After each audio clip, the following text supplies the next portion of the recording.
so I got a chance to watch a couple Sharks games. And to me, he just looks like the more confident and more complete player right now. And this is his first year. Like, he's already a 20 goal scorer. And people always turn to well, Bedard's got nobody to play with. Well, this guy, Celebrini for the Sharks, isn't exactly playing with the 84 Oilers himself, right? Like, he's scraping by with, he's got Toffoli, who's, a decent goal scorer.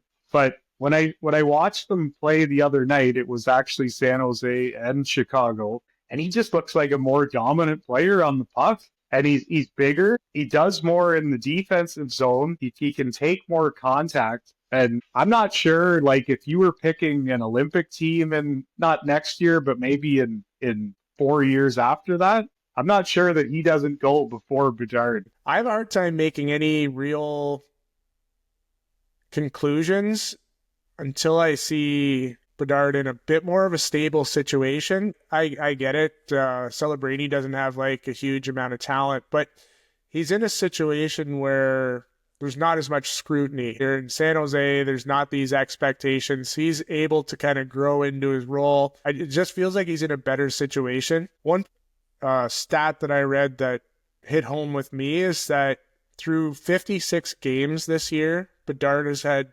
36 different line combinations that he's played on. So he's had no consistency. The organization is constantly turning over. He's in a big market under a lot of scrutiny, where I feel like Celebrini is kind of in a nice, safe space. You can tell he's having fun. You can tell there's a good vibe there. The team sucks. Nobody's expecting them to win, so they're able to grow naturally. He's got a couple other younger guys there with Will Smith. Yeah. He probably is the better all-around player, but I think that the situation you get drafted into can make a huge difference. And Celebrini is definitely benefiting from a perfect scenario for a top pick to go to and be able to grow slowly, where Bedard came in with all the hype into a big market, almost expected to turn that franchise around instantly. And I think they've just been mismanaging that situation in Chicago. I would agree there. And Celebrini definitely didn't have the pressure on him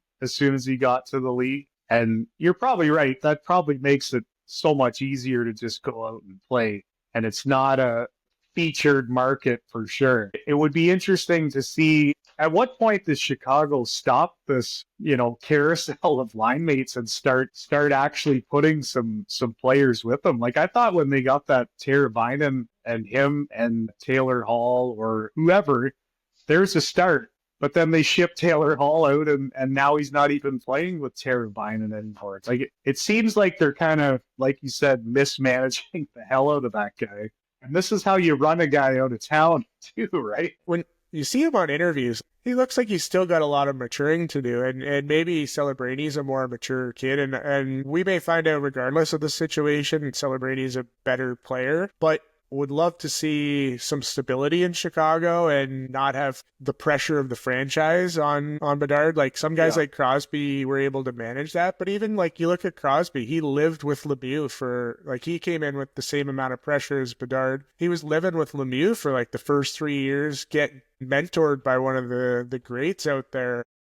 And then the next year gets Malkin, right? Like, you had a built-in superstar teammate the next season. So hopefully they figure it out, because I'm not trying to rip Bedard. I think he's going to be good. I just think that this kid may already be his equal.